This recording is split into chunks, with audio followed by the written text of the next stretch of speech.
welcome to today's talk, Wednesday the 15th of November. Now we're looking at information today from the United States, from the life insurance industry. It shows deaths in young adults in 2023 so far are 20% above what we would expect. So quite a high increase, and they do use quite strong words like the numbers are alarming, and I'll put the link to the news outlet in the description. So this has somewhat caught the insurance industry off guard, and of course these guys are interested because it costs them a lot of money. The insurance payouts are higher than they would want, because it is an industry, and I'm not knocking that. Life insurance is necessary.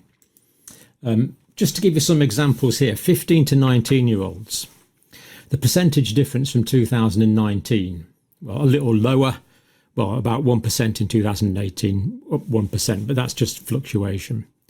Okay, we could argue about the pandemic and being a little higher, but January to May in 2023, 24% increase. 30 to 34-year-old age group, again, the difference from 2019, and again, January to May, 23% increase so far for 2023. It's persisting. 40 to 44-year-olds, percentage difference, again, 2023 so far, January to May data, 25% increase. And it just seems incredible to me that this is not at the top of the political agenda and the mainstream news agenda. Now, the article doesn't give too much extra information, but causes of death show increasing cardiac mortality in all ages. COVID-related causes declined in 2022 and, of course, are now low in 2023, thankfully. Others rose, particularly stroke, diabetes, kidney and liver disease. And concerningly, the Society of Actuaries poll, they seem to think that this is going to increase or carry up. The death rates are going to be higher in 2025 and 2026. So quite an overall pessimistic picture, really, from American life insurers there. Now, I'm going to go on and give some detail from two sites in the UK. This is the Office for Health Improvements and Disparities, and then we'll look at something from our World in Data. And again, we see that the increase in deaths is across all the age groups. So this first slide is excess mortality in England by age, and the age here is 0 to 24. The zero line is along there. Dark is less deaths than we would expect. The lighter blue above the line is more deaths than we would expect, and we see that they've been higher in 2022 and into 2023, significantly more light blue above the line than dark blue below the line. We see it in the 25 to 49-year-old age range. Again, really quite stark, very few weeks here where the numbers are below what we would expect. This is the 50 to 64-year-old age range. And again, virtually no months where it's below average there. This is the 65 to 74-year-old age range, again, above average typically. And there we see it mostly above average also in 2023 in the 75 to 84-year-old age range. And this is the older age group, 85 plus. So we see that the increase in deaths is in all age groups above what we would expect. Now, the Office for Health Improvements does give some information which is remarkably useful as well on causes of death. Now, here we see ischemic heart disease, and we notice that deaths from ischemic heart disease are higher in 2022 and 2023. These are cerebrovascular disease, so things like strokes. Again, we see higher than average. So we're seeing circulatory diseases here. This is chronic lower respiratory disease. Now, we actually see here that the numbers are less than expected, which is good.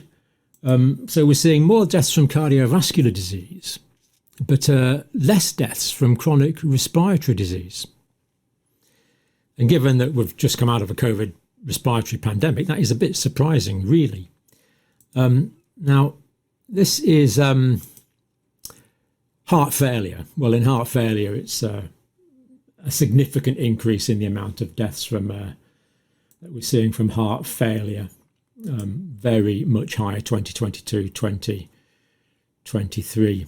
Heart failure is just where the myocardium, the pumping muscle of the heart, basically stops working effectively and can't generate sufficient cardiac output to meet the metabolic demands of the body, often with a backlog of fluid into the circulation as well. That's heart. This is other respiratory diseases. That's this classification. And again, we see many lower than we would expect, much lower than we would expect. This is acute respiratory infections, slightly higher than we would expect. Alzheimer's disease, less than we would expect. Now, this isn't really surprising because, sadly, a lot of old people have died during the pandemic, so that's not entirely surprising. And we could talk about why they died, but the fact is that we've got less old people who are sadly no longer with us. This is cirrhosis and liver disease, a dramatic increase on the averages we would expect. Cirrhosis basically is the formation of scar tissue in the liver, but those rates are much higher than we would expect.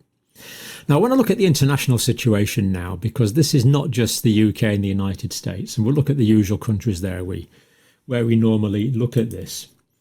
This is Australia. So 2021, 2022 and into 2023. Let's hope this decline in Australia is real, but it's still around about 6%, but it has been, as we see, as high as 20% excess deaths in 2023 in Australia. Canada, likewise, at the moment, excess mortality, deaths from all causes compared to average over previous years. In Canada, we see it's currently over 15%.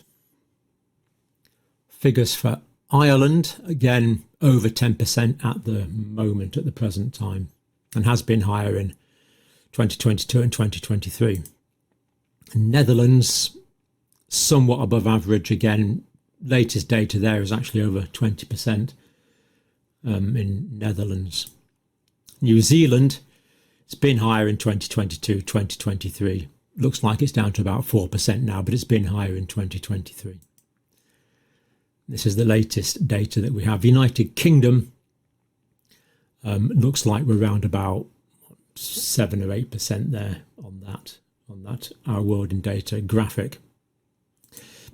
And the United States, well, it hasn't dropped below average for some time, has it? Not since the 5th of January 2020 by this data set, and higher in 2022 and 2023.